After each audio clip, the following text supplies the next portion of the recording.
क्या आपने कभी सोचा है कि जिस दूल्हे के सिर पर सेहरा सजा हो, जिसकी आंखों में अपनी नई जिंदगी के सपने हों, वो अपनी ही शादी वाले दिन मौत के घाट उतार दिया जाए?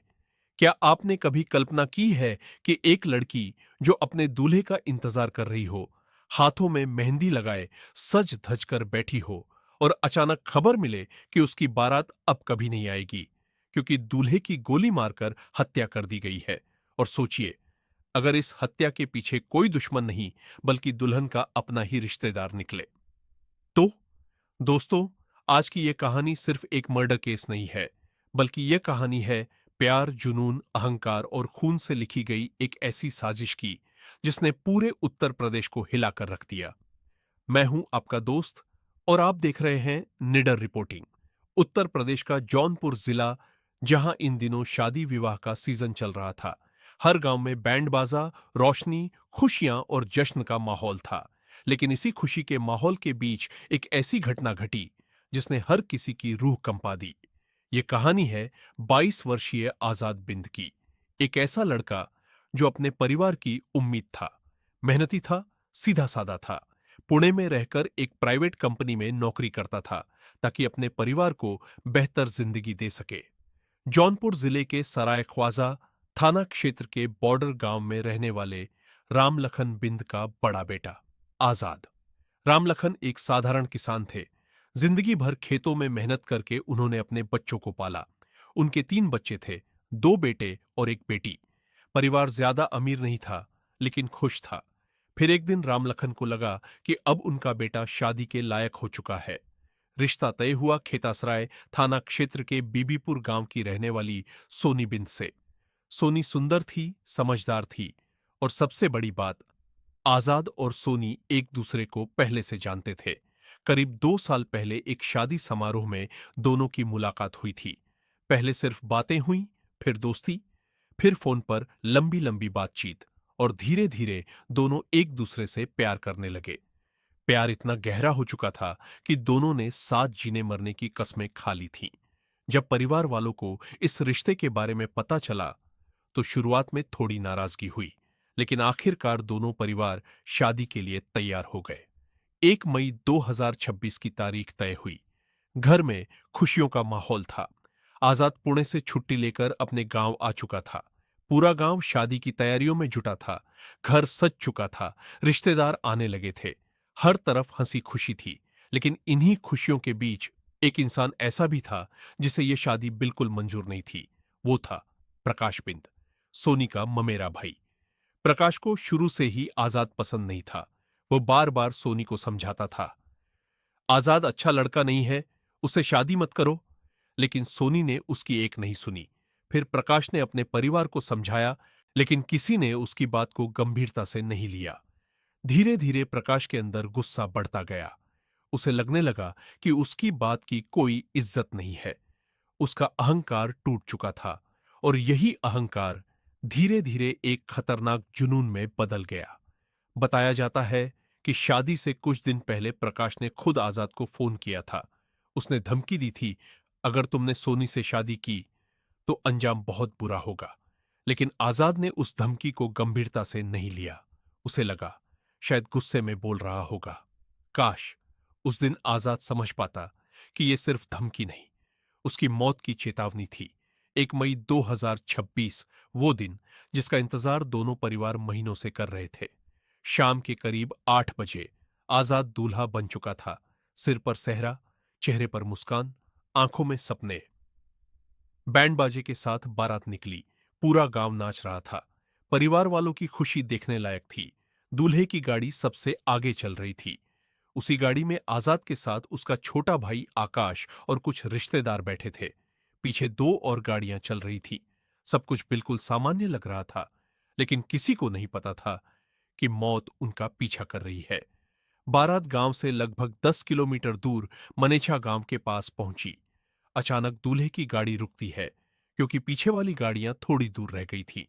सब लोग उनका इंतजार करने लगे और तभी अंधेरे से निकलकर एक अपाचे बाइक गाड़ी के पास आकर रुकती है। बाइक पर 2 लड़के सवार थे। दोनों ने चेहरे पर गमछा बांधा हुआ था। यहां तक कि बाइक की नंबर प्लेट भी कपड़े से ढकी हुई थी। उनमें से एक लड़का गाड़ी के शीशे की तरफ इशारा करता है, मानो किसी जरूरी बात के लिए दरवाजा खुलवाना चाहता हो। आजाद को लगा शायद कोई जानने वाला होगा। उसने जैसे ही दरवाजा खोला, अगले ही पल ढाए ढाए ढाए 3 गोलियों की आवाज रात के सन्नाटे को चीर देती है। एक गोली पेट में, दूसरी सीने के पास और तीसरी सीधे सिर में। पूरा माहौल खून से भर जाता है। आजाद की चीख भी ठीक से नहीं निकल पाती। गाड़ी के अंदर बैठे लोग डर के मारे कांपने लगते हैं। ड्राइवर अपनी जान बचाकर भाग जाता है। छोटा भाई आकाश सीट के नीचे छिप जाता है।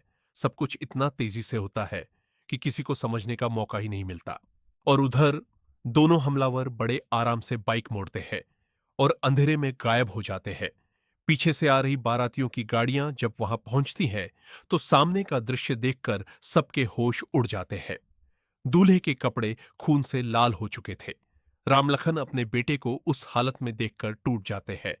फौरन अस्पताल ले जाया जाता है, लेकिन रास्ते में आजाद धीरे से कहता है, शायद मैं नहीं बचूंगा। और कुछ ही देर बाद उसकी सांसें हमेशा के लिए थम जाती है।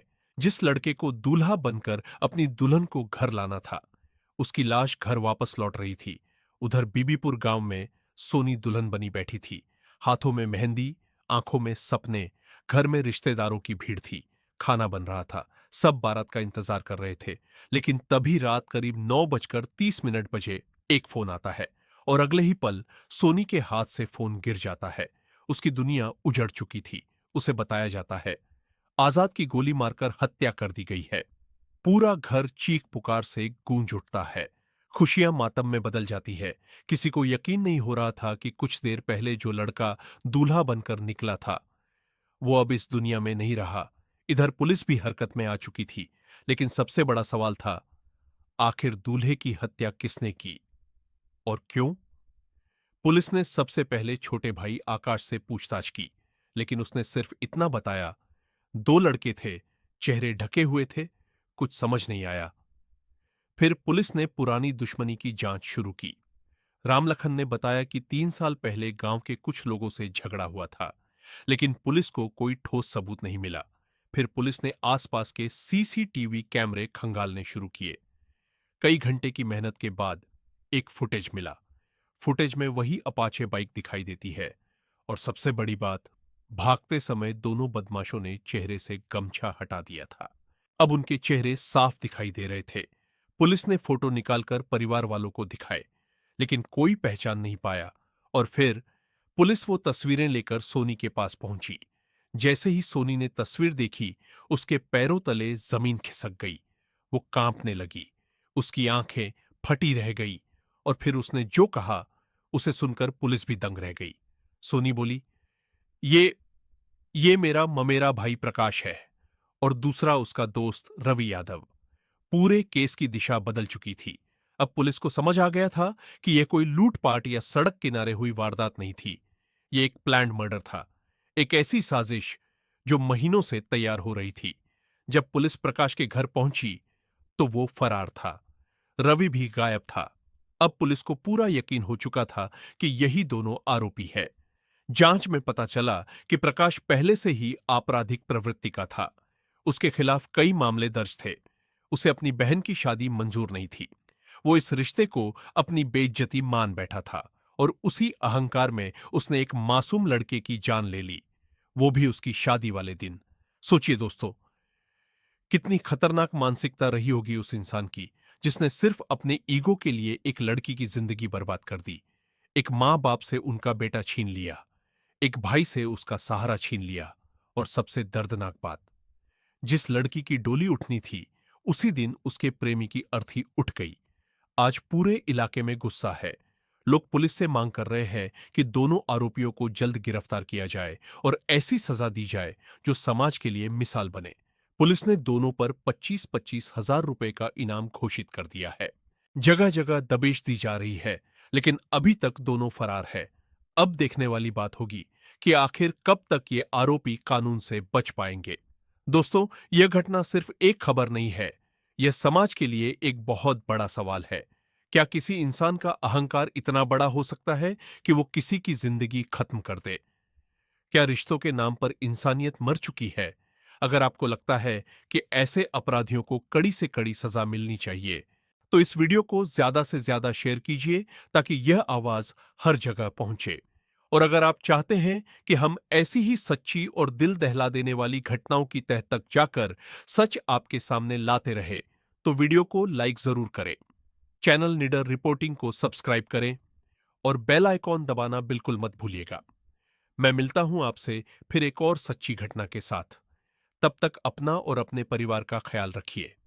जय हिंद।